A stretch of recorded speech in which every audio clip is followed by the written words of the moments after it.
Good morning. Whoa, okay.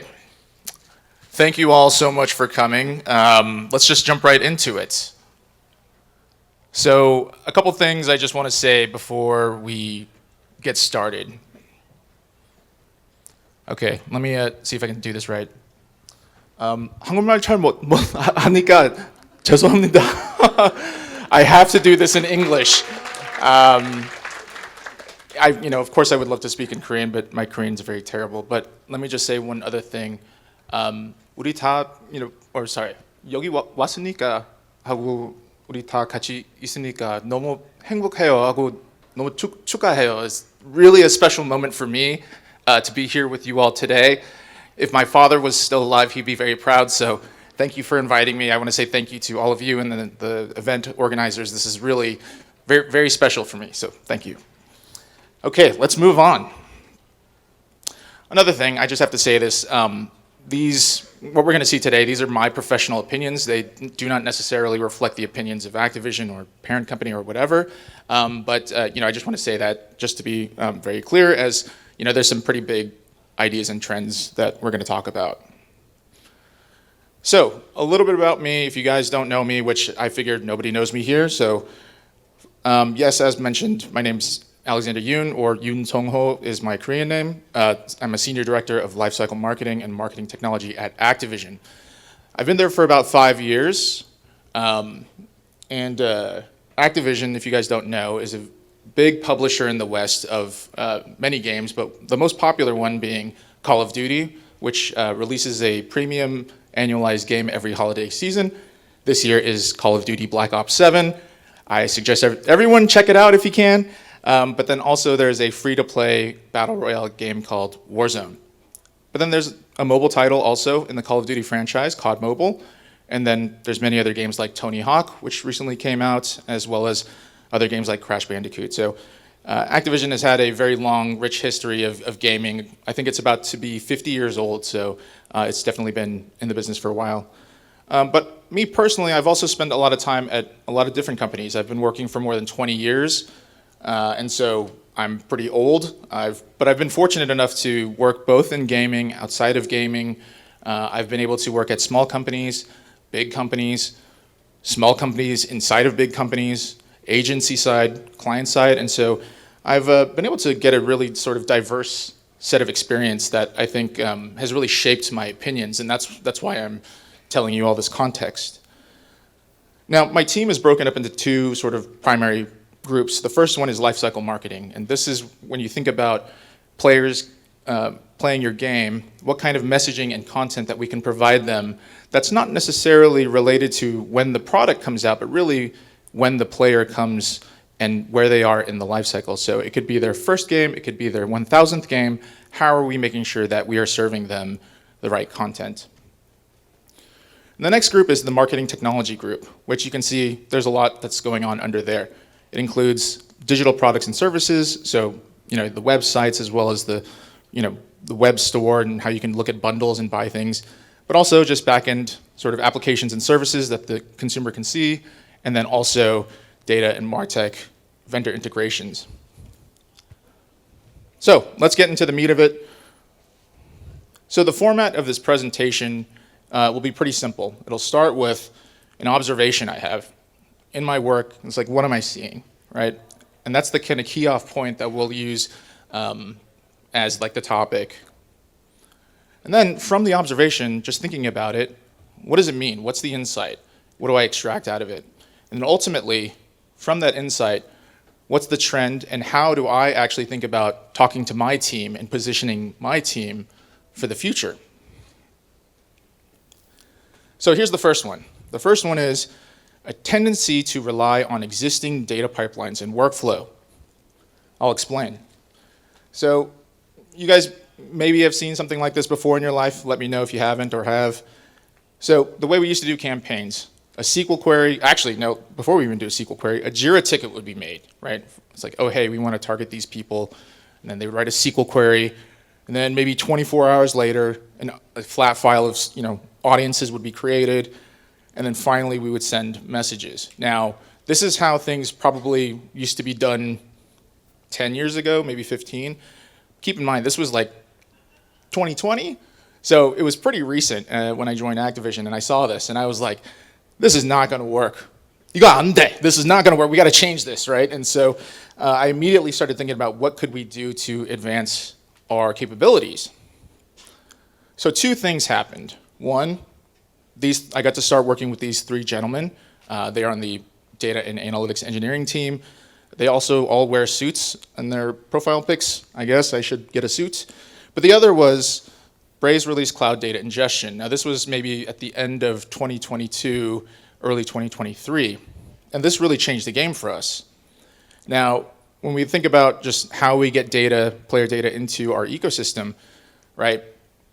We were able to use cloud data ingestion to really streamline our existing data sets in our cloud environment and get it into Braze within 15 minutes. So in the old world, if a player logged in or made a purchase, Braze wouldn't know until 24 or 48 hours later. Now it's within 15 minutes. What a huge difference that makes, right? And so we were able to capitalize off of the cloud data ingestion, which made a huge impact for us. But the insight there was not necessarily just the technology. It was the people, right? And had I not been working with Kynan and his team, we may still be back doing SQL queries and still doing just things the way that they used to be. And so having the right people and the right attitude, an agent of change, someone that wants to push things, right? Not want to stay in the status quo. That ultimately was the biggest difference maker. So I guess what I'd like to say here is your attitude about how you approach this and how much you want to push the innovation is actually the biggest impact, in my opinion. And so moving forward, now we're in the present time, right? And so I'm talking to Kynan and I'm like, hey, we achieved near real time. What are you guys working on? And I did not even ask them to do this, but they're re-architecting the data pipelines, completely re-architecting it so that it can leverage both Braze's robust APIs plus the cloud data ingestion pathways to create a more resilient, more efficient computation-wise, and less management resource overhead solution that provides us near real-time data. So this is another step change in the way that we're doing our marketing. And the thing is that another year from now or another 2 years from now, this picture may also look different. And so while there's nothing proprietary or anything special here, I think the message is clear. It's about the MarTech, yes, but it's really about the people that you have and enabling them. Are you allowing them to, or are you creating an environment for them to innovate and push themselves? And I think I'm so blessed to be able to work with those three gentlemen, because what we've been able to do at the scale of Call of Duty and the data engineering involved has been really, really remarkable, and I think is going to be some of the most profound work that I've been able to do. Okay, number 2. This one is maybe a little bit controversial. Best practices and data are great. However, sometimes we may rely on them too much. I'll explain. So a couple years ago, we had this really awesome campaign. It was called Unknown Caller. Now, this was when Modern Warfare 3 was coming out, and there was a really big kind of in-game event that was going to promote the new title. So our mission was, how do we get more people interested in this in-game event? So the social digital team, they came up with this idea. There was a narrative through line, a story component of the villain maybe perhaps being in prison with access to a cell phone, a burner phone, right? And communicating with his squad. And it turned into this large streamer activation where these streamers would receive packages that looked like they came from a prison. It had an old cell phone, and they would receive text messages telling them, hey, they got to do these things within the game, and then they would do it in front of their audience, and it'd be all great. Now, when it came to the next step, I was asked, hey, Alex, how do you really blow this out of the water? How do you make this a much bigger campaign? How do you grow this using your channels? And I think the best practice would have been, oh, hey, we'll use email, we'll use SMS, WhatsApp or whatever, and we'll just push people to the streamers, we'll push people to the in-game event, and we'll use our best practices, and that's the end of the day. But I said, no, we could do something completely different. I said, ignore the KPIs, let's do something that really evokes an emotional reaction from our players. So what we did was we created an alternate sort of, I guess, universe where players would receive text messages and they look like they come from a person, but you don't know who it is. And so people are like, what is going on? Who am I receiving these text messages from? Could it be the villain? Could it be, and I think that emotional reaction was actually the spark that then drove all of these KPIs, which were record-breaking, right? So had I had started from like, hey, how do we drive these metrics and use the best practices, we would have never done this idea. And yeah, so this is some of the community highlights. I think my favorite one here, what if the unknown caller turns out to be Makarov? Does that mean we are working with the enemy? It's like, whoa, mind blown. And so I think that emotional reaction was really what was special. And it reminds me, hey, we're not just sending campaigns, we're not just, doing tactical things to reach players. We are connecting with humans and we are connecting with them in an emotional way. So how do we actually do that meaningfully? So the trend, if you jump to best practices immediately, creativity and innovation may be left out. And so those that really, this is the insight that I pulled.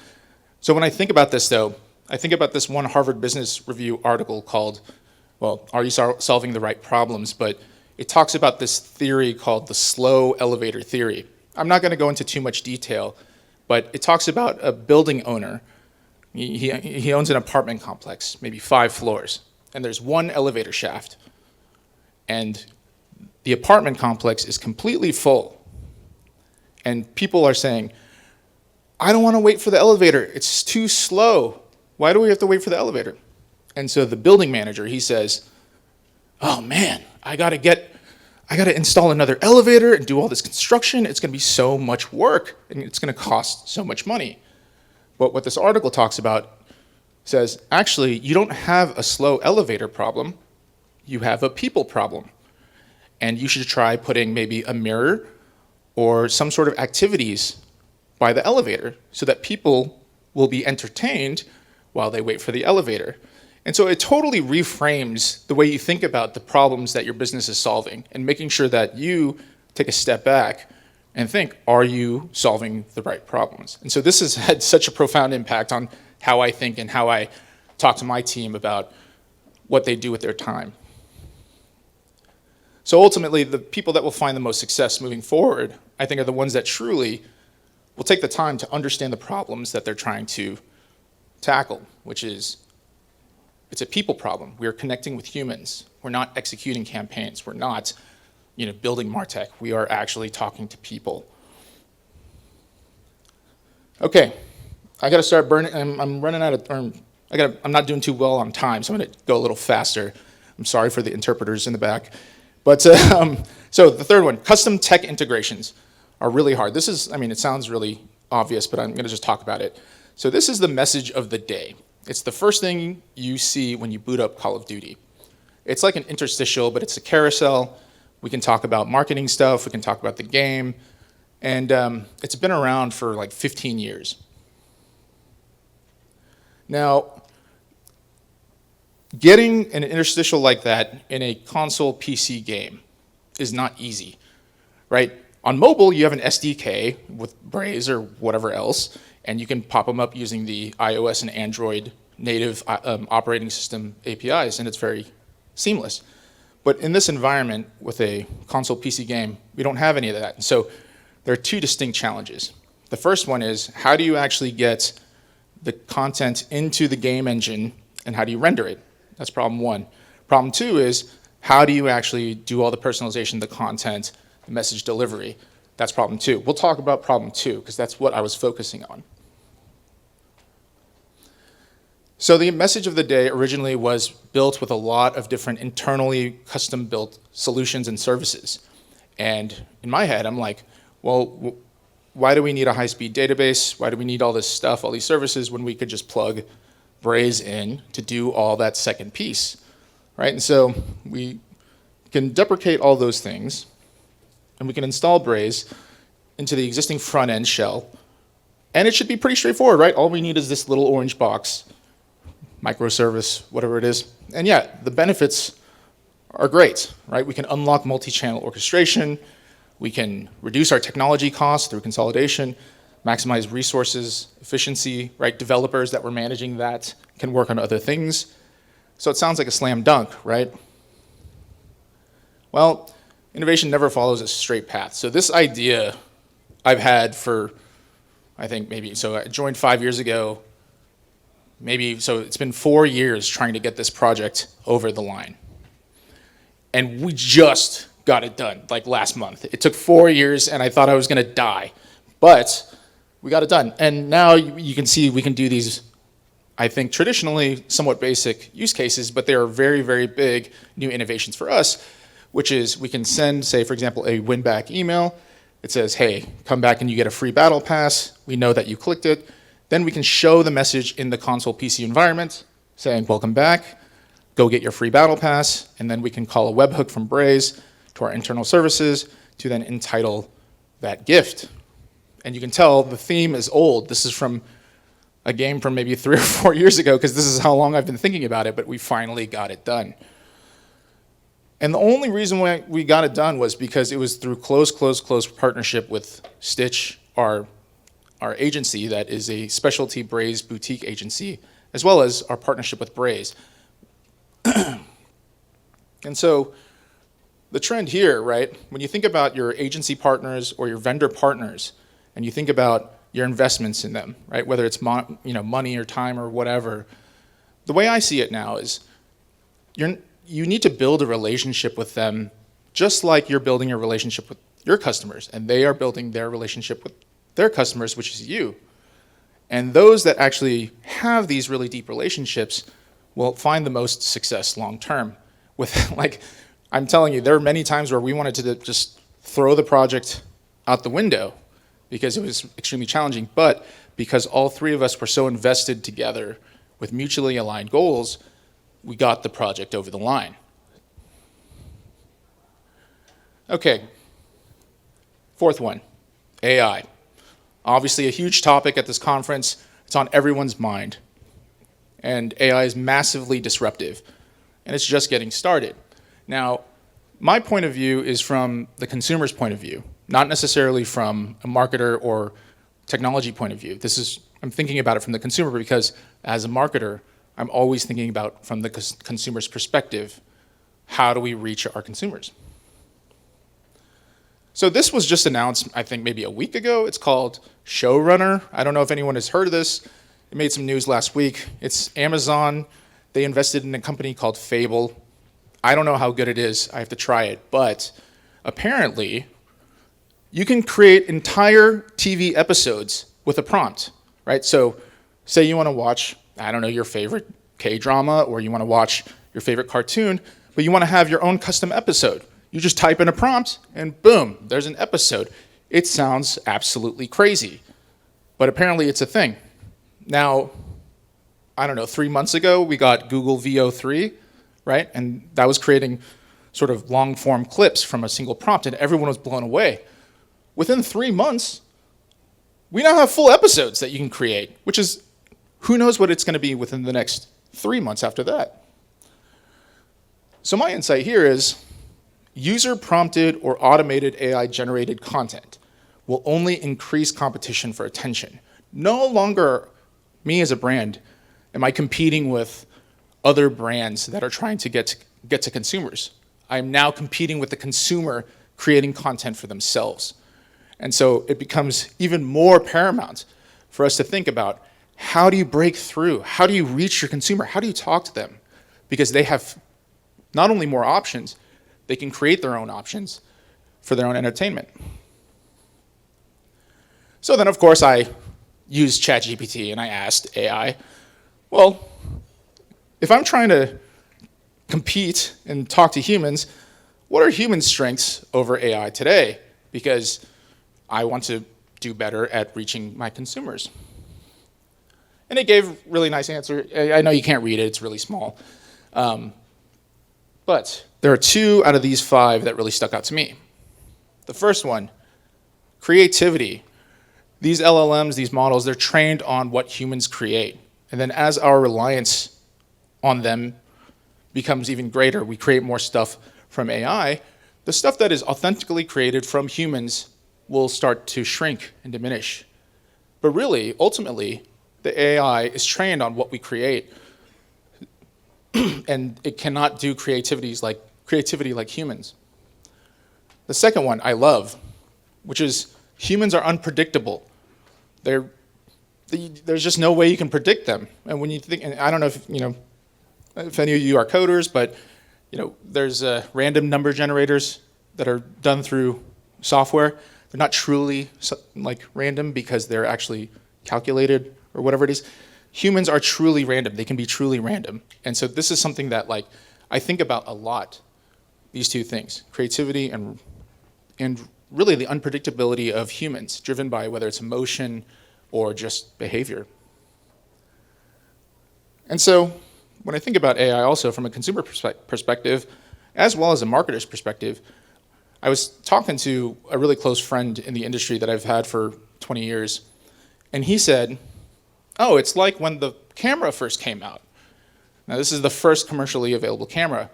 He said, there were some people that were saying, oh man, the camera, well, why do we need painting? Nobody needs painting anymore. You can just take a picture and painting's done.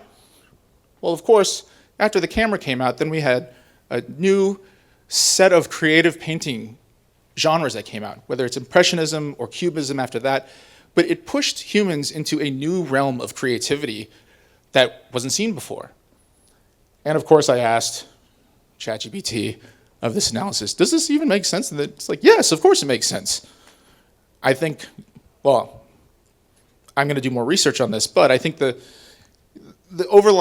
underlying message really, really speaks to me, which is, AI is going to disrupt so much of how we live, how we think, and how we work today.